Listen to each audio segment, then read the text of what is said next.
Britain's Prince Harry arrived in Kiev on Friday for a surprise visit in support of wounded service members. According to Associated Press representatives for Harry, an army veteran who served in Afghanistan, declined to discuss the prince's schedule in Ukraine for security reasons. This is the second time the Prince of Sussex has visited the country in support of his Invictus Games. He founded the Games in 2014 as a Paralympic-style event designed to inspire military veterans around the world as they work to overcome battlefield injuries. Ukraine is bidding to host the Games in 2029.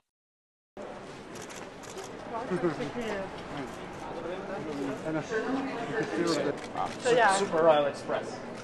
It was a present from Ukrainian. Let's go. Have a great day. We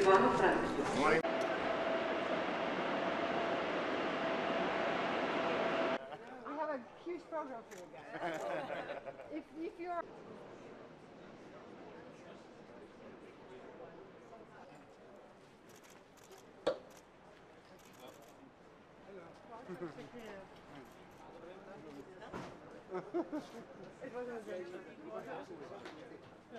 Good morning, and we have a little present from Ukrainian. First, you get the tea on board.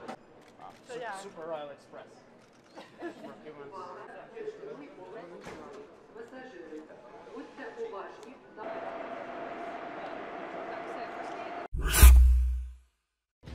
Poland is deploying 40,000 troops on its eastern border and is closing border with Belarus ahead of the Zapad 2025 joint military drills to be held by Russia and Belarus. Poland has been preparing for the Zapad 2025 maneuvers for many months. The Polish army has conducted exercises in which over 30,000 Polish soldiers, as well as soldiers of the NATO alliance, took part in order to adequately respond. Let's remember that Zapad 2025 is an offensive exercise, Polish Deputy Defense Minister Cezary Tomczyk told Polsat News Television late Wednesday. He dubbed the upcoming military exercises very aggressive. Polish and NATO soldiers are needed to adequately respond to Zapad 2025. This is where the war in Ukraine began. Therefore, the Polish army is preparing for this. In the coming days, we will have about 40,000 soldiers at the border, Tomczyk went on saying. The large-scale drills to be held jointly by Russia and Belarus is a source of concern in neighboring countries of Poland, Latvia and Lithuania. Polish Prime Minister Donald Tusk on Tuesday announced the decision to close the border with Belarus, including railway crossings. Addressing a government meeting, Tusk said the border with Belarus would be closed on Thursday at midnight due to national security reasons ahead of the Russian-Belarusian maneuvers very close to the Polish border.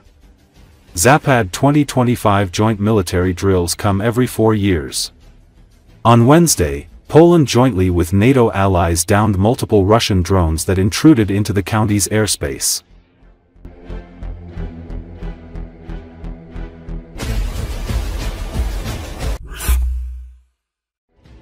Dutch F-35 fighter jets intercepted and destroyed Russian Gerber drones that crossed into Polish airspace using AIM-9X Sidewinder missiles, Clash Report reported.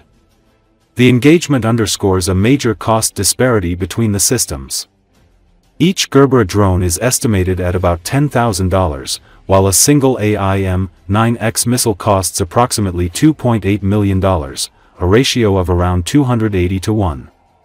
This engagement took place amid a broader scenario. Russia launched a large-scale drone strike on Ukraine, comprising over 400 drones and dozens of missiles, that spilled into NATO territory, marking the first direct military engagement by alliance aircraft in the war. Poland reported that at least 19 drones violated its airspace overnight, with some entering from Belarus, prompting a robust NATO response. While NATO and Polish authorities did not comment on the details of the drone shootdowns, Dutch F-35s regularly conduct alliance patrols along the eastern flank, armed with advanced air-to-air missiles as part of NATO's integrated air defense. The incursion of Russian drones into Poland has exposed serious problems in NATO's air defense system in Europe, German Chancellor Friedrich Merz said Wednesday evening in Berlin, Politico reported. First of all, I would like to point out that European air defense, NATO air defense, worked, but of course not as well as it should have, to prevent the intrusion of such a large number of drones into Polish airspace in time, Murs said. He stressed that the incident would be a topic of discussion among allies. It will trigger discussions within NATO. It will also trigger discussions within the European Union, the Chancellor noted. Murs also promised that Berlin would continue to insist on strengthening defense capabilities. We are and will remain determined to significantly increase the combat readiness and defense capabilities of the European part of NATO.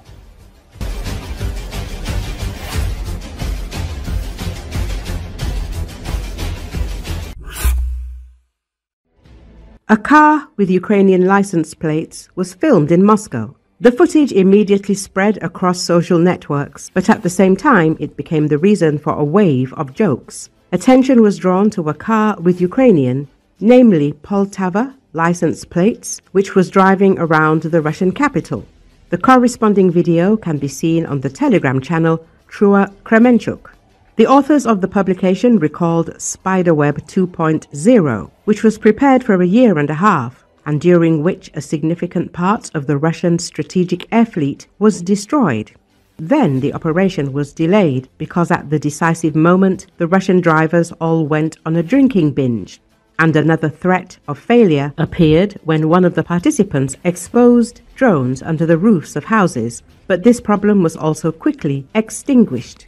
The comments were divided. Some wrote that this car has been driving around Moscow since 2021. Others suggested that the car could have been stolen, and some believe that there are plenty of such cars in the city because there are normal people and laws, unlike in Ukraine.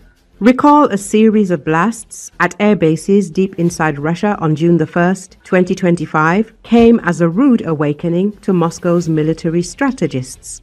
The Ukrainian strike at the heart, Russia's strategic bombing capability, could also upend the traditional rules of war. It provides smaller military, a blueprint for countering a larger nation's ability to launch airstrikes from deep behind the front lines. Ukraine's Operation Spiderweb involved 117 remote-controlled drones that were smuggled into Russia over an 18-month period and launched toward parked aircraft by operators miles away. The raid destroyed or degraded more than 40 Tu-95, Tu-160 and Tu-M3 strategic bombers, as well as an A-50 airborne early warning jet, according to officials in Kiev. That would represent roughly one-third of Russia's long-range strike fleet and about $7 billion in hardware. Even if satellite imagery ultimately pares back those numbers, the scale of the damage is hard to miss. In Operation Spiderweb, Ukraine has sought to repeat that strategy while also leveraging surprise to achieve psychological shock and dislocation. But the Ukraine operation taps into a uniquely 21st century aspect of warfare.